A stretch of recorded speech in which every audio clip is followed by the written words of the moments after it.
आज मैं धन्य हो गया आपके चरित्र को सुनने के बाद, आज मैं कृतार्थ हो गया प्रभु, धन्य हो, त्राहि माम त्राहि माम त्राहि माम। आज शरीर जल गया है, निवेदन करूं जैसे ही शरीर जला, आज यशोदा रानी को लगा कि मेरा लाला सब कुछ हो गया है, और मेरा लाला सब कुछ हो गया है, तो यशोदा रानी तत्काल गौमूत्रेण स्नापित्वा पुनर्गौरज सार्भकम, अपने लाला को गाय के गौमूत्र से स्नान करवाया। गाय के गौमूत्र से स्नान करवाने के बाद पंचगव्य से स्नान करवाया, और पंचगव्य से स्नान करवाने के बाद गंगा जल से करवाया, यमुना जल से करवाया, कौशकी गंडकी नदी के जल से करवाया। इसके बाद में शुद्धोदक स्नान करवाने के बाद नवीन वस्त्र धारण करवाए हैं। नवीन वस्त्र धारण करवाने के बाद टीका लगाया, और गाय के पूंछ को पकड़ करके अपने लाला को झाड़ा लगा रहे हैं। ये हमारे हिंदुस्तान की संस्कृति है। अभी भी प्राचीन माताएं जो हैं उन्हें पता होगा, जब बच्चे को नज़र लग जाती है, किसी प्रकार से विकार हो जाए, बच्चा रोने लग जाए, डरने लग जाए, अचानक सोते सोते उठ जाए, ऐसी दशा में जो प्राचीन माताएं हैं, नई बहनों को पता है कि नहीं, लेकिन प्राचीन माताएं सीधे गाय के पास ले जाकर गाय के पूंछ को पकड़ के और ऐसे 7 बार झाड़ा लगा देती हैं, जिससे उससे सारे दोष समाप्त हो जाते हैं। ये हमारे हिंदुस्तान की संस्कृति है। ये वो भारत देश है, निवेदन करूं, जहां पे गाय की पूजा होती है, जहां पे वृक्षों की पूजा होती है, जहां पे पानी की पूजा होती है। ये वो हिंदुस्तान है, ये वो आर्यावर्त की धरती है, जहां पे दुनिया में ऐसी कोई वस्तु नहीं है जिसकी पूजा न की जाए। हर वस्तु की पूजा की जाती है, मिट्टी की पूजा होती है। आपने देखा होगा घर बनाने के पहले भूमि पूजन, मिट्टी का पूजन होता है।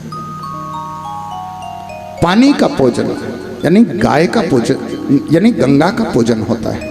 नदियों का पूजन होता है, कूप का पूजन होता है, सरोवर का पूजन होता है। वृक्षों का यानी तुलसी का पूजन होता है, बट का पूजन होता है, पीपल का पूजन होता है, समी का पूजन होता है, बांस का पूजन, आम्र का पूजन होता है। ये हमारी संस्कृति है। भारत देश में निवेदन करूं, हम उस देश के वासी हैं, उस देश में रह रहे हैं जहां पे आज ही बेटी का जन्म हुआ है। जो बेटी अभी अभी पैदा हुई है उसे मां मान करके प्रणाम किया जाता है। नवरात्रि व्रत करने के बाद में उन कन्याओं को खिला करके, उनके चरणामृत को लेने के बाद, आरती उतारने के बाद, पूजा करने के बाद, उनको खिलाने के बाद उस प्रसाद को पा करके पारण किया जाता है। ऐसा मानना है कि इन कन्याओं के प्रसाद से मेरा पारण होगा तो माता रानी प्रसन्न हो जाएगी और मुझे वरदान देंगे। उस संस्कृति के हम लोग हैं।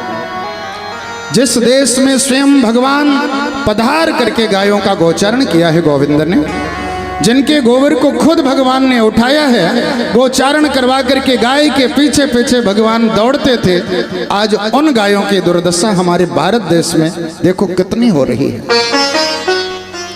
मैंने आपसे पिछले समय भी कहा है, कई स्टेटों में मैं जाता हूँ, निवेदन करूँ, गुजरात भी जाता हूँ, यूपी भी जाता हूँ, एमपी से तो आया ही हूँ, छत्तीसगढ़ भी मैं जाता हूँ, लेकिन जितनी गायों की पूजा इस राजस्थान में होती है उतनी पूजा भारत देश के किसी भी स्टेट में नहीं होती है। निवेदन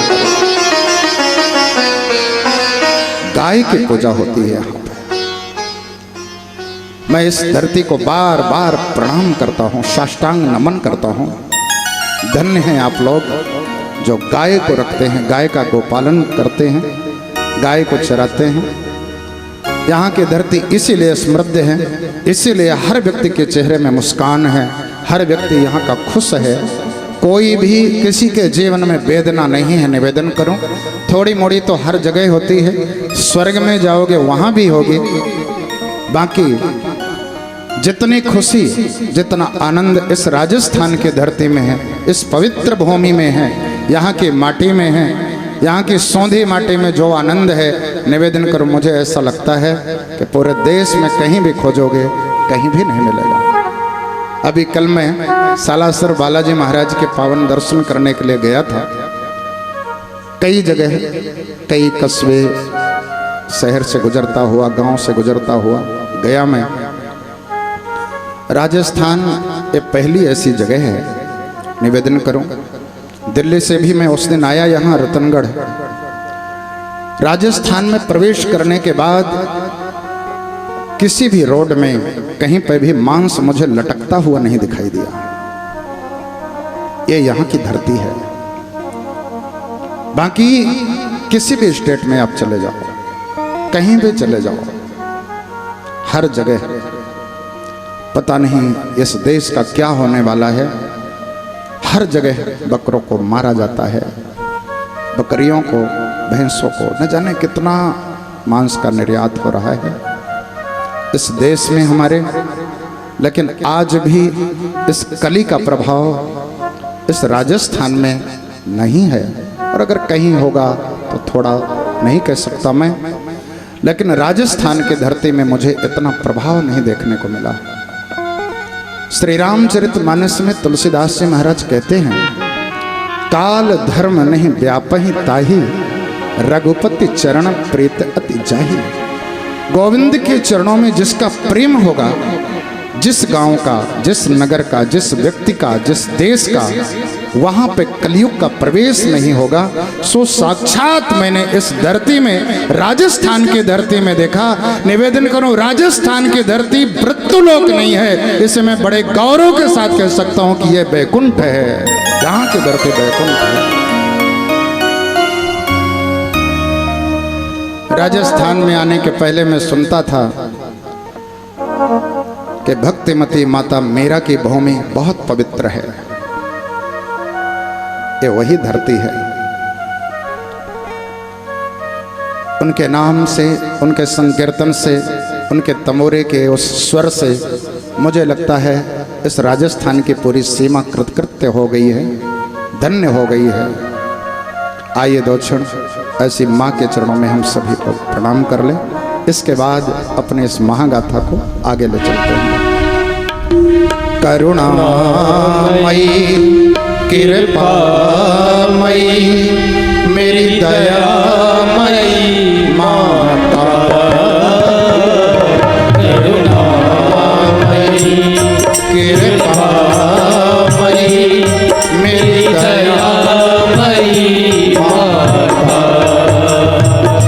ओ करुणामयी करुणामयी कृपामयी कृपामयी, ओ मेरी दयामयी माता,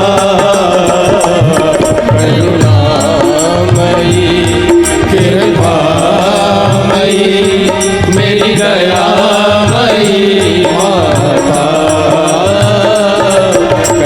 करुणामयी जय हो कृपामयी मेरी दयामयी माता।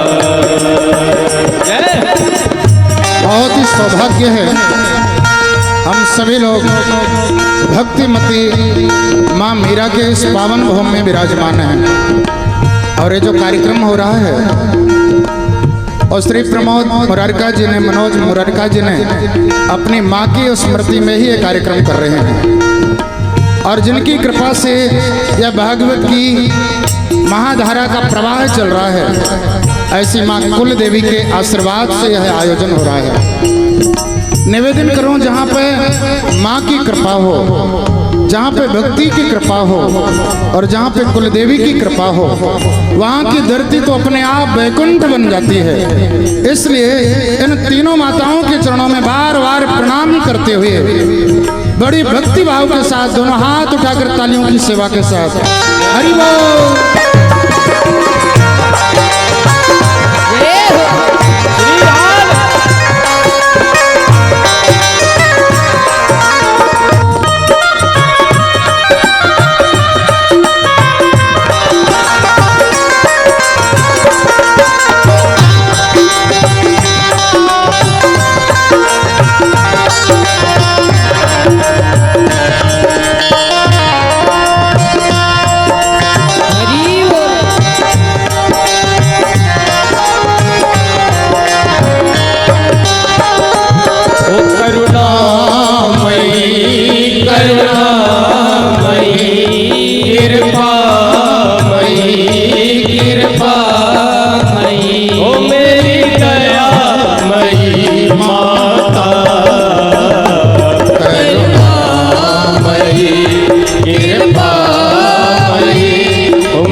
माता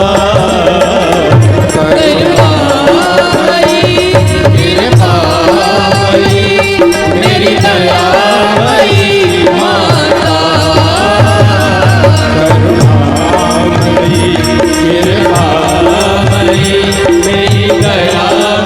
माता रानी की कृपा से निवेदन करूं, हम सभी लोग यहाँ पे विराजमान हैं। तो निवेदन कर रहा था, गौमूत्रेण स्नापित्वा पुनर्गोरज सार्वभकम।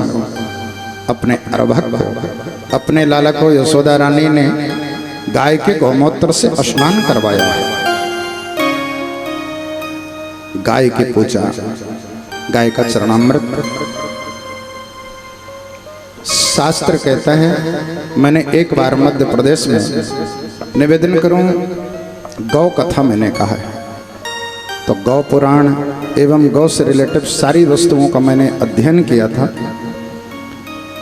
गाय की महिमा बताते हुए भगवान श्री कृष्ण ने कहा है, कोई भी व्यक्ति जिसका जो काम ना हो रहा हो, ऐसा व्यक्ति अगर गाय की 5 परिक्रमा लगाने के बाद उसके कान में अपनी बात कह दे और उस काम को करने के लिए जाए, तो निवेदन करूं उसका काम निश्चित है सिद्ध होगा। ऐसा कभी नहीं हो सकता है कि काम सिद्ध ना हो।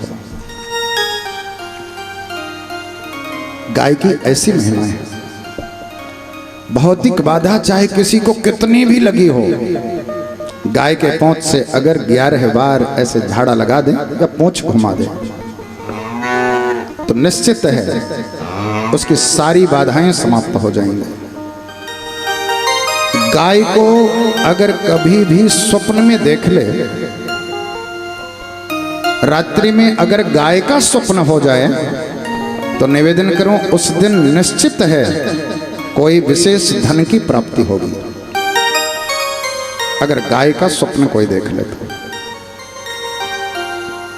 अकाल मृत्यु आने वाली हुई हो, ऐसी अकाल मृत्यु भी गाय का दर्शन करने के बाद समाप्त हो जाती है। हमारे भारत देश में पहले, आज के सैकड़ों वर्षों पहले की बात है, हर व्यक्ति गौशाला अपने घर के आगे ही निर्माण करता था। जैसे यहाँ पे घर है तो गौशाला यहाँ होगी। घर आने के पहले गाय का दर्शन और घर से जाने के बाद गाय का दर्शन। अगर गाय का गोदर्शन हुआ है तो कोई बाधा आ ही नहीं सकती है। गाय के गौशाला में प्रत्येक दिन जो व्यक्ति चला जाता है, भ्रमण कर लेता है, या कि गाय के पीठ में ऐसे हाथ फेर देता है, उसे बीपी और शुगर जैसे महारोग कभी नहीं हो सकते। ये रामबाण गवाह है। जिसको बहुत शुगर हो, प्रैक्टिकल करके देखना, गाय के पेट में ऐसे 5 मिनट तक ऐसे ऐसे करते रहो और फिर नापो तो शुगर एकदम कंट्रोल हो जाएगी।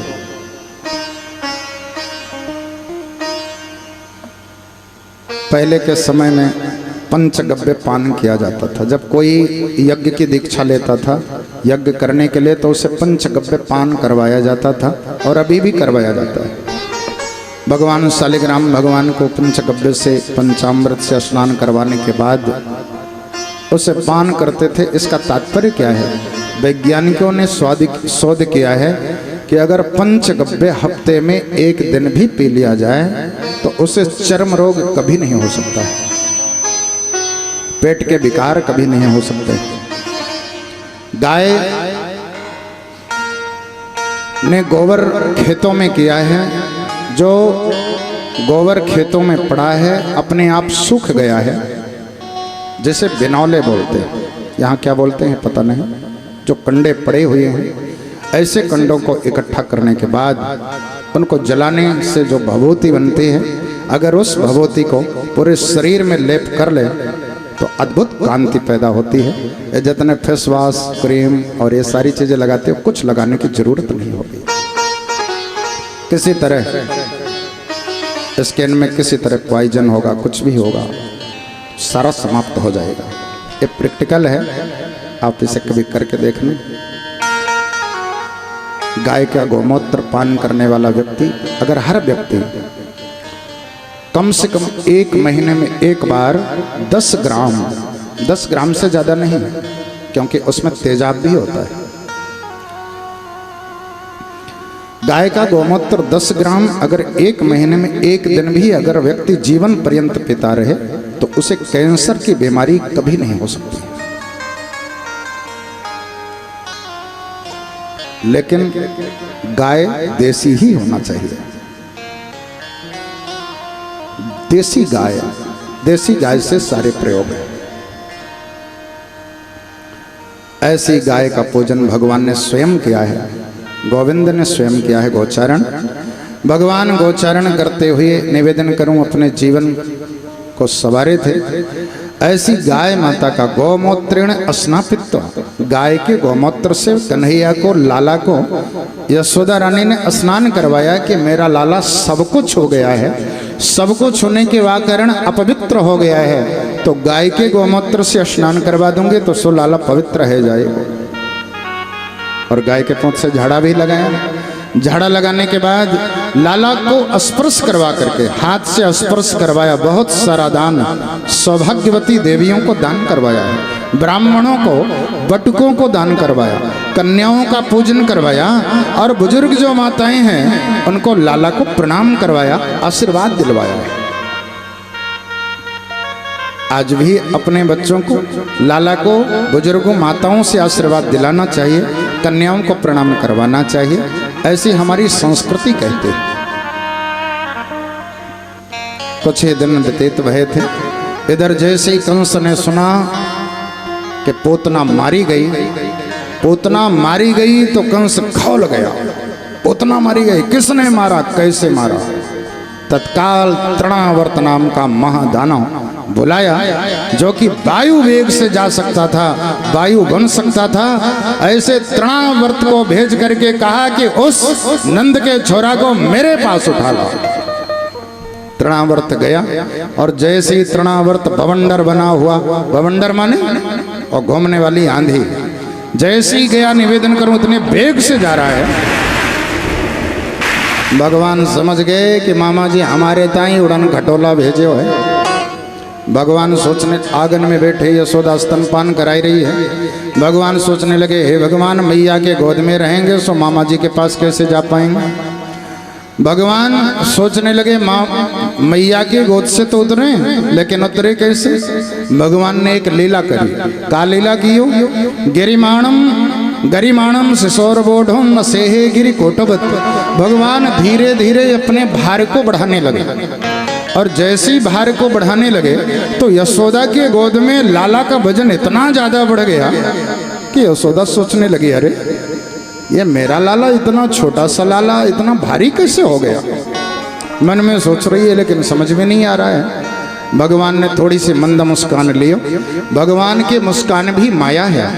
निवेदन करूं, हमारे जैसे नहीं मुस्कुराते भगवान कि हम ना चाहें तो भी मुस्कुरा दें।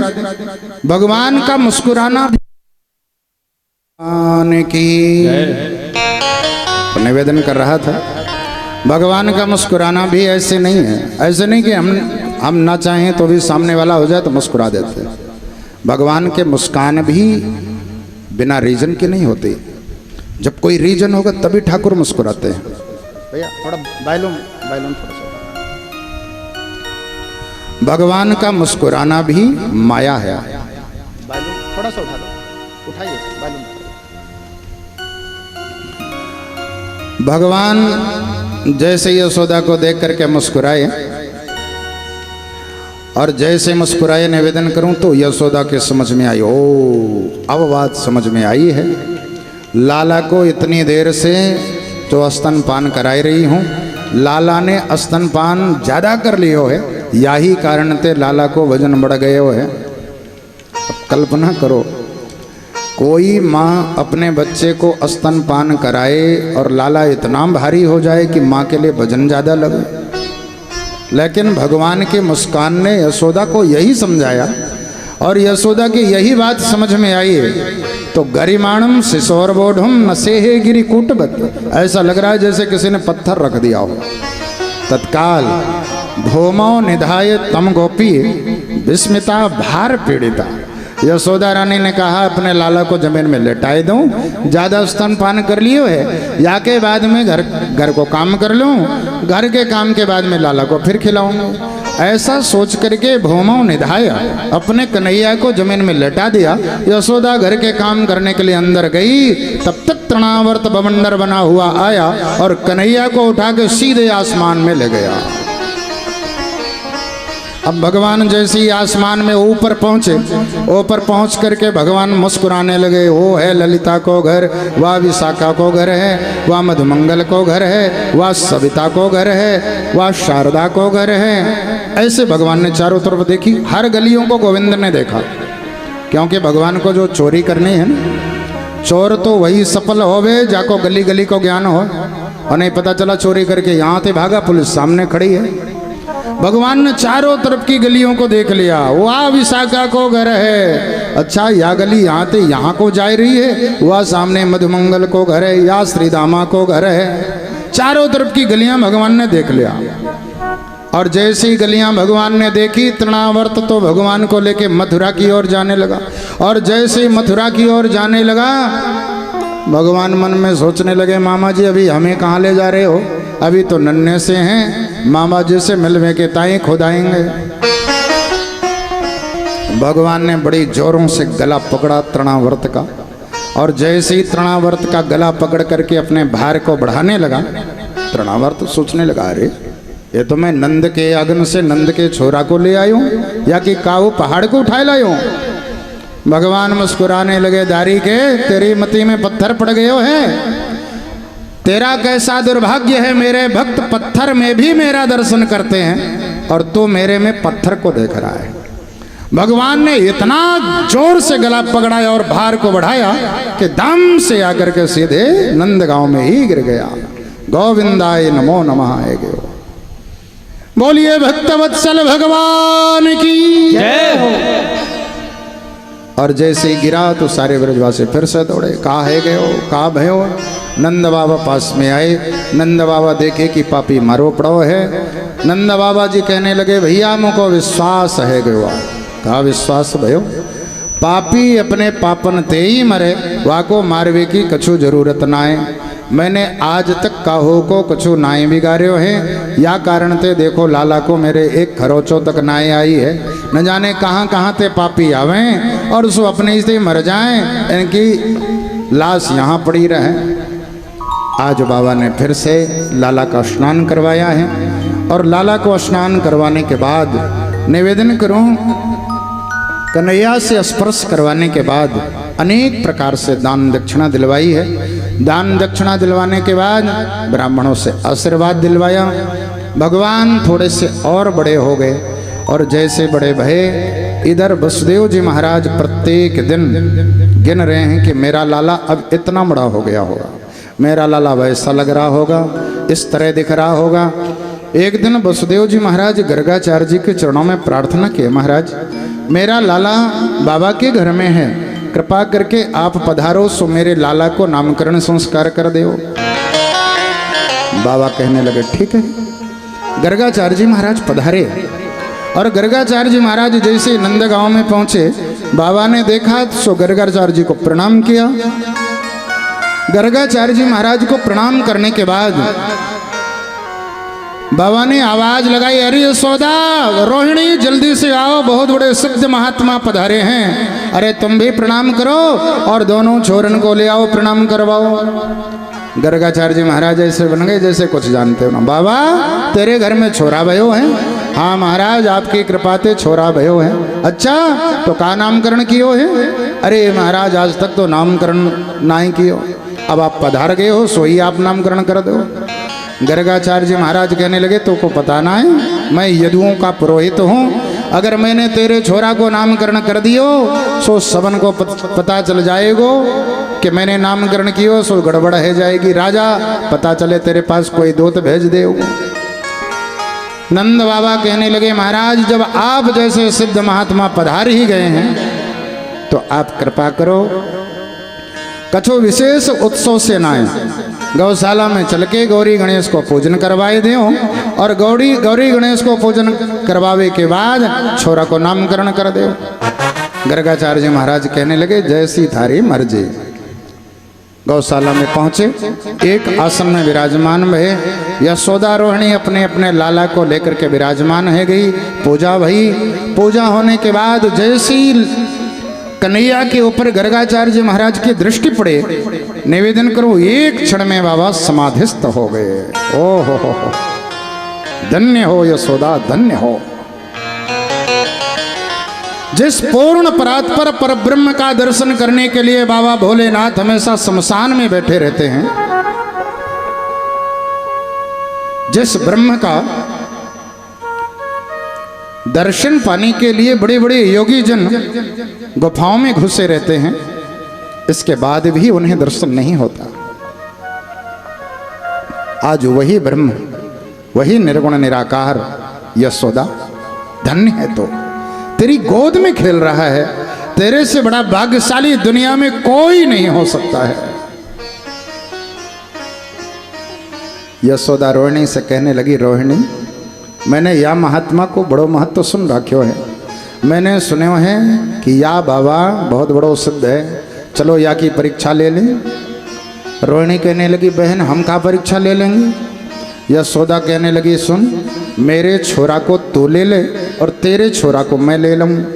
अगर बाबा को पता चल गयो सो पता चल जाएगा कि बाबा सिद्ध है, जानकार है, त्रिकालदर्शी है। और अगर बाबा को पता ना भयो तो पता चल जाएगा कि ढोंगी बाबा है या को कुछ पता वता ना है। रोहिणी ने कहा ठीक है। रोहिणी ने अपने लाला को यशोदा को दे दिया और यशोदा के लाला को रोहिणी ने ले लिया। थोड़ी ही देर में जैसी गर्गाचार्य जी महाराज की समाधि टूटी, लाला को देख करके भगवान मुस्कुराने लगे। यशोदा की गोद में निवेदन करूं, रोहिणी के लाला को देख करके बाबा मुस्कुराने लगे। आइए भागवत महापुराण से दो चार चौपाइयां मानस के मिलती हैं, उनको बड़े भाव से गाते हैं। राम सिया राम, सिया राम, जय जय राम। सिया राम, सिया राम, जय जय राम। राम सिया राम, सिया राम, जय जय राम। राम सिया राम, सिया राम, जय जय राम। इनके नाम अनेक अनूपा,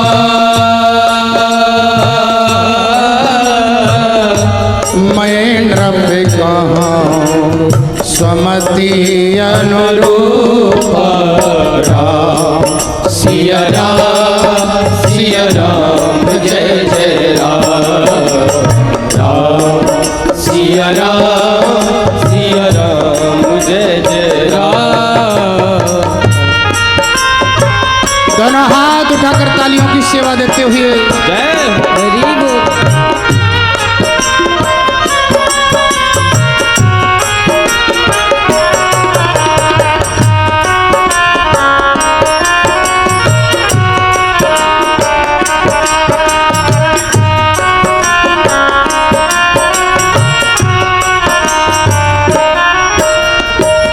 जो आनंद सिंधु सुख राशि, सीकर के त्रैलोक सुपासी।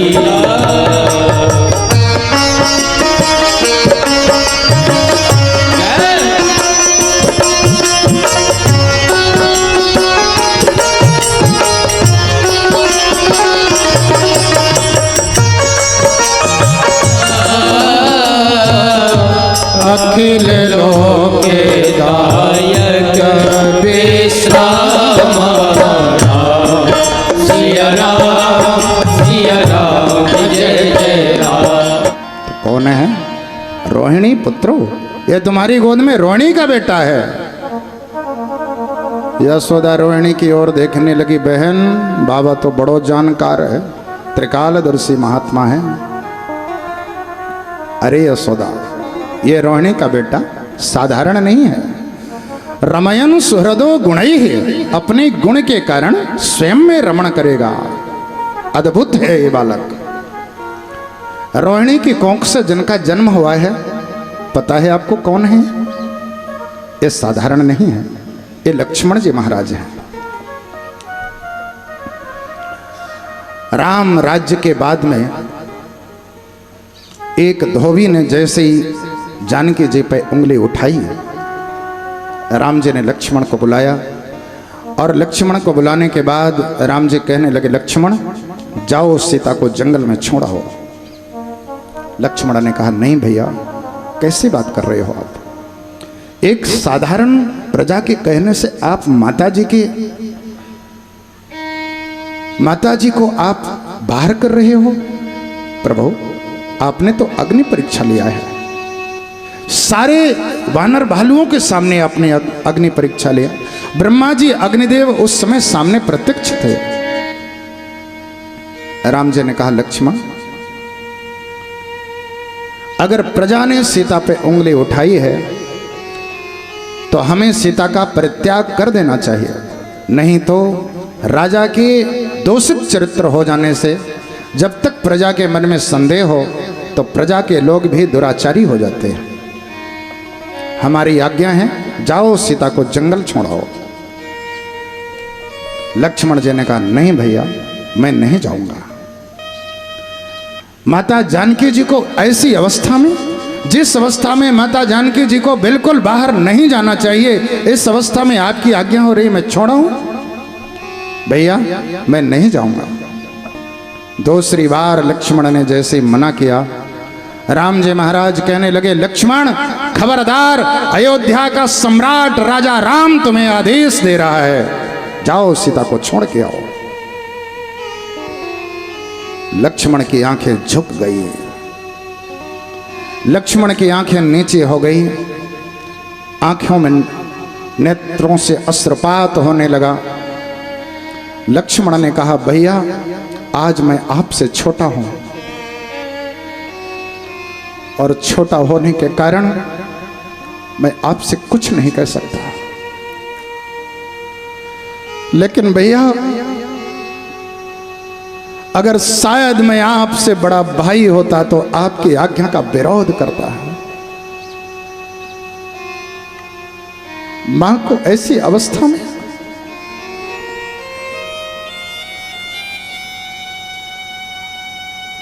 मां के ऊपर दुनिया का कोई व्यक्ति उंगली नहीं उठा सकता है,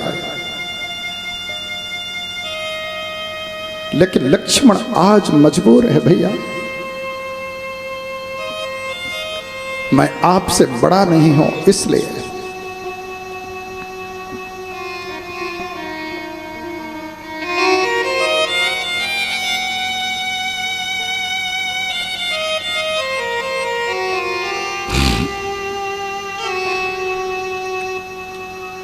उस दिन राम जी ने कहा था, लक्ष्मण, मैं तुम्हें वचन देता हूं, द्वापर युग में कृष्ण अवतार में तुम मेरे बड़े भाई बनकर आओगे। आज वही लक्ष्मण जी महाराज रोहिणी के कोंख से जन्म लिए हैं, निवेदन करो।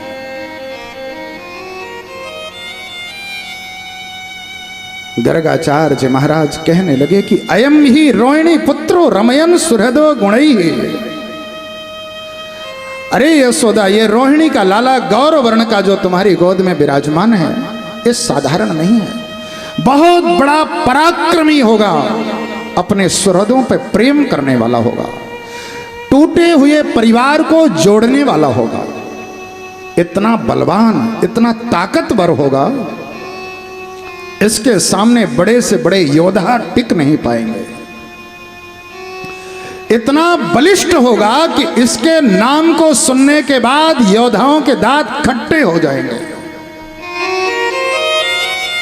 साक्षात यमराज का स्वरूप, यमराज को भी परास्त करने वाला ये रोहिणी का गौर वर्ण का बेटा अपने छोटे भाई में हमेशा रमण करने वाला होगा, छोटे भाई का चिंतन करने वाला होगा। छोटे भाई यशोदा तेरे लाला का कवच बन करके जो खड़ा रहेगा, हमेशा तेरे लाला से रमण करने के कारण इस बालक का नाम मैं राम ऐसा रख रहा हूं, लेकिन बल की प्रचुरता, बल की मात्रा बहुत ज्यादा इसमें होगी, इस कारण से दुनिया के लोग इसे बलराम ऐसा कहेंगे। बोलिए बलराम जी महाराज की जय। इसका नाम बलराम होगा। यशोदा, ये तुम्हारा लाला जो रोहिणी की गोद में विराजमान है, श्याम वर्ण का, ये अलौकिक है, ये साधारण नहीं है। इसके नाम रखने की बात कह रही हो? अरे इनके नाम अनेक अनूपा, बहुनी संति नामानी, इनके तो बहुत नाम हैं। चारों वेद इनके श्वास से निकले हैं, सारे पुराण इनके नाम से भरे पड़े हैं। गोपाल सहस्त्र नाम, राम सहस्त्र नाम, ब्रह्म सहस्त्र नाम, विष्णु सहस्त्र नाम। अगर मैं ये कह दूं कि इनका नाम अगर किसी शब्द में ना जोड़ा जाए तो किसी शब्द का उच्चारण हो ही नहीं सकता है। अक्षराणाम अकारोस्मि, अक्षरों में अकार हो। अकार माने स्वर, स्वर के बिना व्यंजन का उच्चारण नहीं हो सकता है। निवेदन करूं, भगवान श्री कृष्ण कहते हैं अक्षरों में मैं अकार हूं। गर्गाचार्य जी महाराज कहते हैं यशोदा, तुम्हारे लाला का नाम अगर किसी शब्द में जोड़ा ना जाए, समाहित ना किया जाए, तो उस शब्द का उच्चारण ही नहीं होगा। दुनिया के हर शब्द, दुनिया के हर वर्ड, दुनिया का कोई भी ऐसा शब्द नहीं है जो इनका नाम ना हो। यशोदा कहने लगी, महाराज मुझे तो एक छोटा सा चोखा सा नाम ऐसा रख दो जो नाम को लेके अपने लाला को पुकार सको। इतने सारे शास्त्रण सो, इतने सारे वेदन सो, पुराण सो, मोह मतलब ना आया, छोटो सो नाम रख दो। गर्गाचार्य जी महाराज कहने लगे, यशोदा तेरे श्याम वर्ण के लाला में कर्षण शक्ति बहुत ज्यादा है, चुंबकीय शक्ति बहुत ज्यादा है। कर्षण शक्ति होने के कारण जिस पे ये दृष्टि डाल देगा उसको चुंबक की तरह अपने तरफ खींच लेगा, और जो खींचा चला आया वो फिर कभी भाग नहीं पाएगा। आपको पता है राम जी और कन्हैया 24 अवतारों में भगवान के दोनों अवतार श्रेष्ठ हैं, लेकिन जैसे राम का नाम वैसे राम जी। राम देखो कितना सीधा साधा राम, कोई पागल भी हो, गूंगा हो, वो भी बोलेगा राम। और कृष्ण, बड़े बड़े पढ़े लिखे भी कृष्ण नहीं बोल पाएंगे, और बड़े बड़े पढ़े लिखे भी जब कृष्ण नहीं बोल पाएंगे तो या तो बोलते हैं कृष्ण कृष्ण, ऐसे बोलते हैं, या कृष्ण कृष्ण कृष्ण, या तो फिर सीधा का सरल सा उपाय कर लेते हैं किशन किशन। कृष्ण कहना बहुत कठिन है। राम जी जैसे नाम वैसे काम। नीलाम्बुजस्यामल कोमलांगम सीता समारोह पितवाम भागम पाणौ महासायक चारु चापम नमामि रामम रघुवंशनाथम। ऊपर से नीचे तक देखो एकदम सीधे, धनुष सीधा, हाथ सीधा, उंगलियां सीधी, नेत्र सीधे, नजरें सीधी, मुकुट सीधा, बाल सीधे, चरण सीधा, कमर सीधी, गर्दन सीधी, ऊपर से नीचे तक एकदम सीधे। राम जी को देखो तो सीधे, और इन्हें देखो, इन्हें देखो, चरण देखो तो टेढ़ा, घुटने देखो तो टेढ़े, कमर देखो तो टेढ़ी, गर्दन देखो तो टेढ़ी, नजरें देखो तो टेढ़ी, मुकुट देखो तो टेढ़ा, हाथ देखो तो टेढ़े, उंगली देखो तो टेढ़े, होंठ देखो तो टेढ़े, एकदम ऊपर से नीचे तक पूरा टेढ़े, एकदम कहीं भी एक भी चीज सीधी नहीं दिखाई देगी। बात इनकी देखो तो टेढ़ी, शब्द भी सीधे नहीं बोलते, एकदम टेढ़े। ब्रज को देखो तो टेढ़ी, मथुरा को देखो तो टेढ़ी, श्रीधाम वृंदावन को देखो तो टेढ़ी मड़ी गलियां, एकदम सीधी गलियां कहीं भी नहीं देखो। निधि वन में जाके वृक्षों को देखो तो टेढ़े, एकदम टेढ़े मेढ़े। हर चीज टेढ़ा, हर काम टेढ़ा, नाम टेढ़ा, काम टेढ़ा, रूप टेढ़ा, नजरें टेढ़ी, गर्दन टेढ़ी, उंगली टेढ़ी, चरण टेढ़े, वस्त्र टेढ़ा, मुकुट भी टेढ़ी। मानो कन्हैया ने ये बताया हो जो काम सीधे से नहीं होता वो टेढ़े से होता है। आपने देखा होगा सीधे उंगली से घी निकालो तो नहीं निकलेगा, लेकिन टेढ़ा करो तो फिर दिन निकाल लो जितना निकालना है। तो कन्हैया का जैसा नाम वैसा काम। आपने देखा होगा मछली मारने वालों को एक लोहा बंसी, उनके पास भी बंसी होती है, जो लोहा होता है उससे बोलते हैं बंसी। उसमें कोई खाद्य पदार्थ लगा के जैसे पानी में फेंका, मछली ने देखा सीधे गप पेट में चला गया। अब जैसे ही पेट में चला गया तो अब कितना छटपटा ले, कितना निकाल लो। अब वो बंसी तभी निकलेगी जब उसके जान को ले लेगी। ये भी ऐसे ही है, पहली बार तो घुसते नहीं, हृदय में अंदर जाते नहीं, और अगर एक बार किसी तरह से अंदर चले गए तो फिर सीधे नहीं निकलते। मेरा जैसे दीवानी हो जाते हैं गली गली, मेरे तो गिरधर गोपाल दूसरो न कोई, छाण दई कुलक कान कहा करे कोई। जहां भी देखो पहली बार तो जाएंगे नहीं, अगर चले गए तो फिर निकलना इतना आसान नहीं है, बड़ा कठिन हो जाता है। निवेदन करूं, जिन कामों को राम जी छोड़ के गए उन्हीं काम को कन्हैया सवारने पधारे। कल रासलीला की कथा में मैं आप कल के वर्णन में आप रासलीला का वर्णन सुनेंगे। रासलीला में मैं आपको बताऊंगा कि राम जी किस किस काम को छोड़ के गए और कन्हैया ने उन कामों को कैसे सवारा, कैसे भगवान कृष्ण ने उनको सीधा किया। गर्गाचार्य जी महाराज कहने लगे इसमें चुंबकीय शक्ति बहुत ज्यादा है, कर्षण शक्ति ज्यादा है। पापम करसति इति कृष्ण, पाप को जिसका नाम लेने के बाद या जिस पर दृष्टि पड़ जाने के बाद या जिसकी ओर जाने के बाद या जिसको पास जाने के लिए संकल्प करने के बाद जो पाप को कृष्ण कर दे, क्षीण कर दे, ऐसे बालक का नाम मैं कृष्ण ऐसा रख रहा हूं। या कि चित्तम आकर्षति इति कृष्ण, जो चित्त को सहज में आकृष्ट कर ले, खींच ले चुंबक की तरह, ऐसे बालक का नाम मैं कृष्ण ऐसा रख रहा हूं। या कि साधु जनान आकर्षति इति कृष्ण, या कि संत जनों को, भक्त जनों को, गोपी जनों को, श्रीधाम वृंदावन पहुंचने वाले हर जीव को जो अपनी ओर अपने तरफ जो खींच लेवे उसका नाम ही कृष्ण है। बोलिए कृष्णचंद्र महाराज की जय।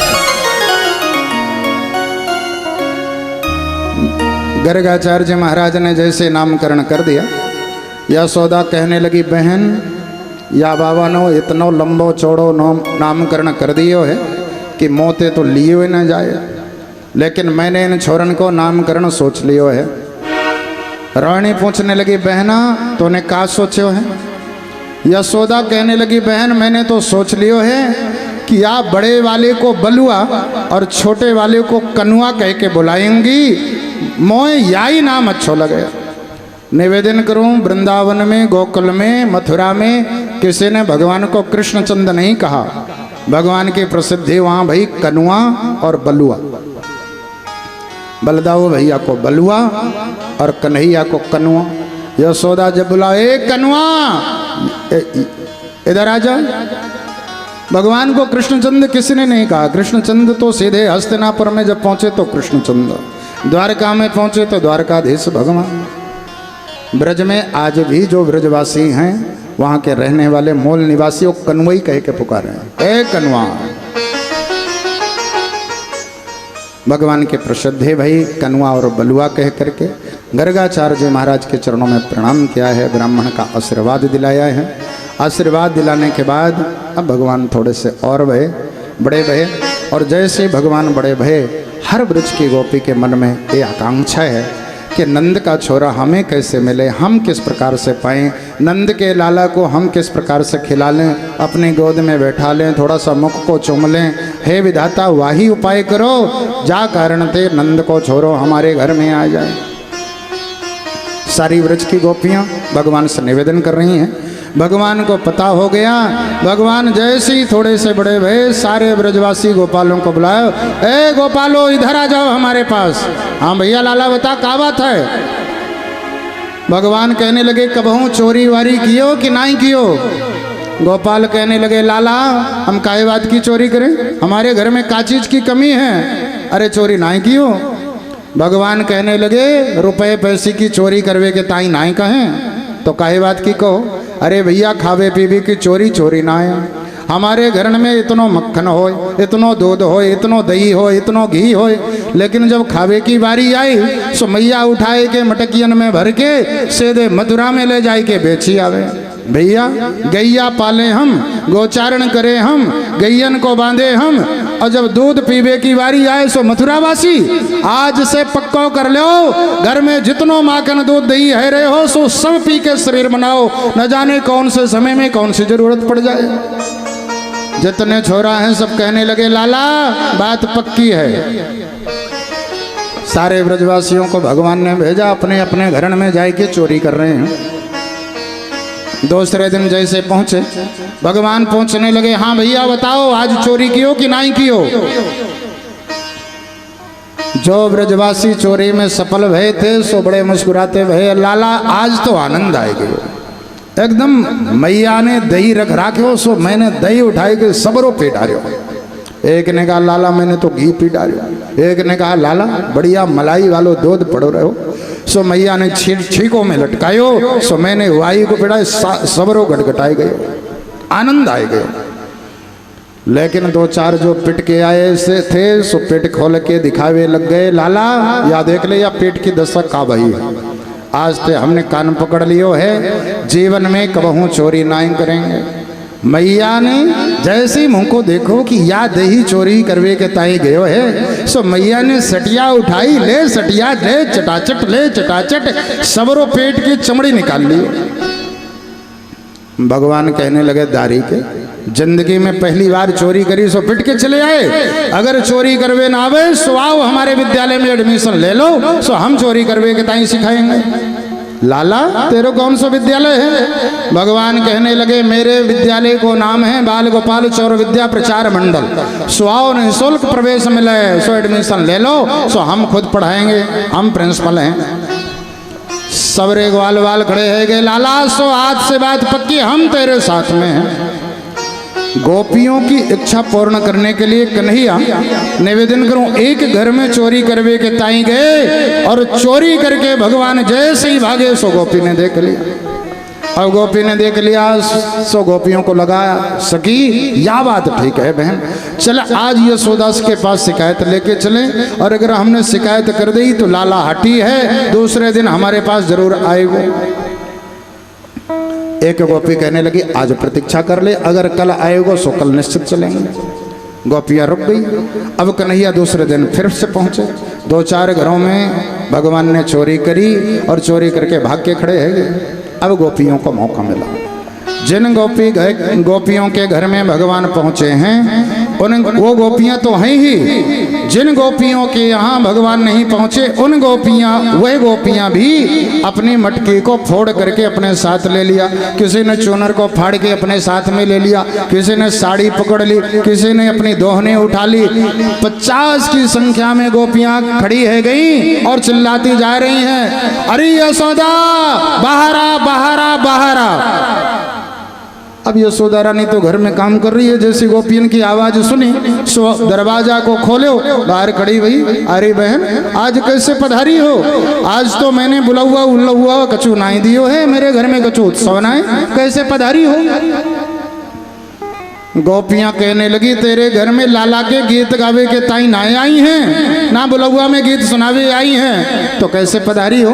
अरे तेरे लाला की करतूत बतावे के ताई आई हैं, तेरे लाला ने मेरे लाला ने का कियो है तुमको पता ना है। एक ही गोपी सामने खड़ी हो गई। या देख रही है कहाँ है? हाँ देख रही हूँ, मटकी है। अरे ऐसी ऐसी मटकी ना है, मेरे सासू के सासू के सासू के सासू के सासू के सासू के सासू के सासू के सासू के सासू के सासू के जवानी की मटकी आए।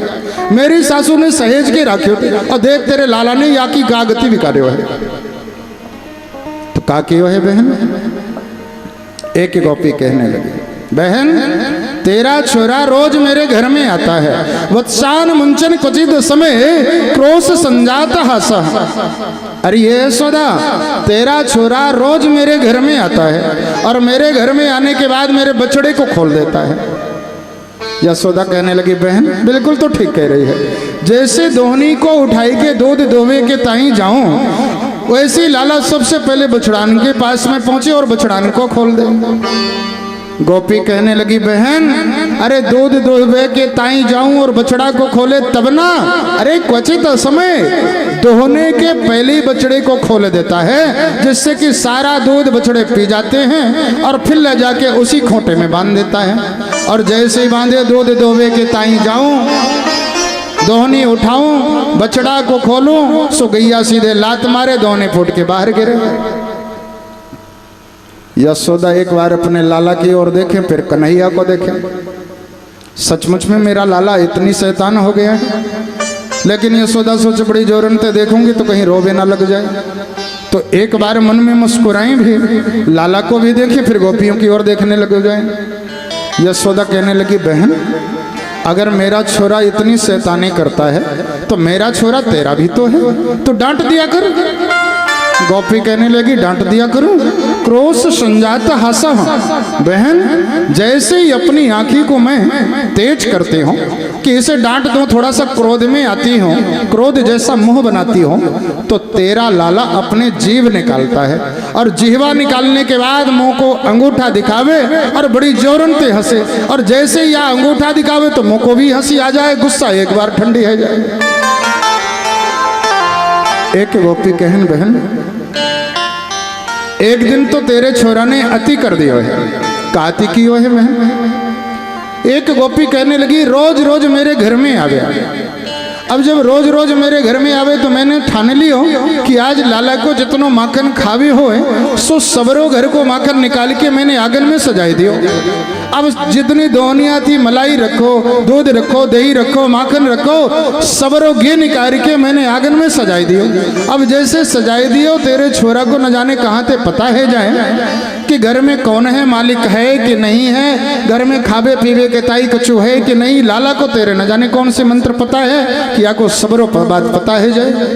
बहन एक दिन मेरे घर में आयो और जैसे आंगन में देखो माखन को, तो सबसे पहले छोरन को खिलायो, ग्वाल वालन को खिलायो, और ग्वाल वालन को खिलावे के बाद बहन तेरे छोरा ने खुद खायो और खा पी करके जब मस्त है गयो तो ना जाने यानी एक ऐसी आवाज मारी कि हजारन की संख्या में गांव भर के बंदरा न जाने कहाँ ती आए गए और सब सबरो माखन बंदरन को खिलायो। बहन सबरे बंदरा माखन खाए खाए के जब छक गए तो बंदरन को एक आवाज यानी मारी, सो सबरे बांदर गायब। बहन न जाने या की कौन से पुराने जन्म की रिश्तेदारी है, या की आवाज को बानर समझे और बानरन की आवाज को या समझे। बहन एक आवाज में ही यानी या छोरा ने गायब कर दियो। बहन सबरे बांदर गायब है गए तो यानी एक आवाज मारो सो गांव भर के कुकुर इकट्ठा है गए। अब सबरे कुकुरा आए सो कुकुरा ने माखन चाटे। अब माखन चाटते चाटते सबरे कुकुरा जब छक गए तो यानी एक आवाज मारो सबरे कुकुरा गायब। बहन अब जब सबरे कुकुरा गायब है गए यानी मटकिया को माखन उठायो, नाक तक ले गयो और एकदम सड़ोसो मुंह बनायो, अरे राम राम राम राम। जहाँ माखन को कुकुर ना खाए वहाँ माखन को आदमी कौन खाएगो। और सबरी मटकिया ले उठा के ले चटाचट ले चटाकर सबरी मटकियाँ उठाए के फोड़ दियो। आज मेरे घर में बूंदो पानी भरवे के ताई एक और मटकिया ना। एक गोपी कहने लगी, बहन या के घर की तो ठीक दशा है, मेरे घर में तो यानी ऐसी गति बिगाड़ी है कि मेरी छोरी या को अगर नाम सुन ले तो सीधे घर में घुस के दरवाजा बंद कर ले। यशोदा की धड़कन और तेज है गई, बहन मेरे लाला ने का किया तेरे छोरी के साथ?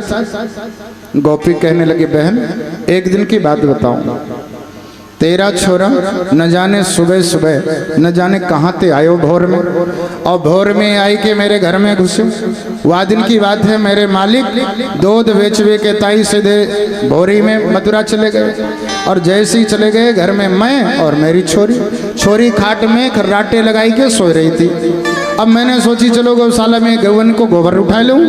अब गोबर उठावे के ताई जैसे मैं गई, मैं तो गोबर उठाई रही थी, अब लाला आयो तेरो घर में कोटन कोटन घूम डारियो, कछु खावे पीवे के ताई नाई मिलो, तो लाला हजारन तो पहले गाली सुनायो।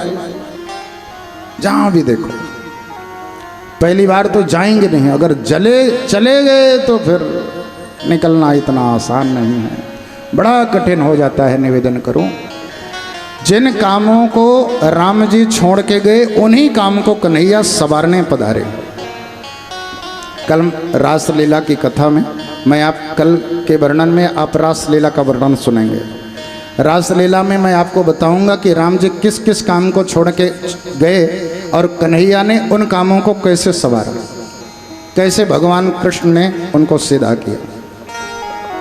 गर्गाचार्य जी महाराज कहने लगे, इसमें चुंबकीय शक्ति बहुत ज्यादा है, कर्षण शक्ति ज्यादा है। पापम करसति इति कृष्ण, पाप को जिसका नाम लेने के बाद या जिस पर दृष्टि पड़ जाने के बाद या जिसकी ओर जाने के बाद या जिसको पास जाने के लिए संकल्प करने के बाद जो पाप को कृश कर दे, क्षीण कर दे, ऐसे बालक का नाम मैं कृष्ण ऐसा रख रहा हूं। या कि चित्तम आकर्षति इति कृष्ण, जो चित्त को सहज में आकृष्ट कर ले, खींच ले चुंबक की तरह, ऐसे बालक का नाम मैं कृष्ण ऐसा रख रहा हूं। या कि साधु जनान आकर्षति इति कृष्ण, या कि संत जनों को, भक्त जनों को, गोपी जनों को, श्रीधाम वृंदावन पहुंचने वाले हर जीव को जो अपनी ओर अपने तरफ जो खींच लेवे, उसका नाम ही कृष्ण है। बोलिए कृष्णचंद्र महाराज की।